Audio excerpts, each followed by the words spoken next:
In Taiwan's southern port city of Kaohsiung, near the former British consulate, there's a street where a British cemetery once stood. Today, it looks like this. It's been lost to time, but it's technically still there. Last December, I took a trip to Kaohsiung to explore myself. In this video, I want to share a little bit about what remains.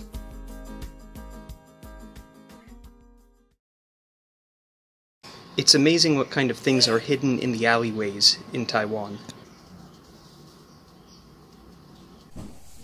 3 tombstones in the alley. How did they get here? We have to go back to 1864, when Kaohsiung was called Takow. Open to trade by the Qing after the Opium Wars, the first British consul to Taiwan, Robert Swinhoe, leased a plot of land as a cemetery for the growing foreign population. The cemetery filled up, and then history intervened. In 1895, Japan took control of Taiwan from the Qing dynasty. However, 50 years later, at the end of World War II, the nationalist Chinese government, now in power, took control of Taiwan back from the Japanese. In the years that followed, there was quite a bit of chaos. So, in 1949, the nationalist government issued a 2-month period where people could file claims for their land. However, the British government missed out on this 2-month period, and the nationalist government was able to claim the land for themselves. Ultimately, it was developed. The nationalists in Taiwan encouraged development when and where it was expedient, and a lot of Taiwan's local heritage was marginalized. However, according to research by David Charles Oakley, the British who were buried here are very likely still buried here.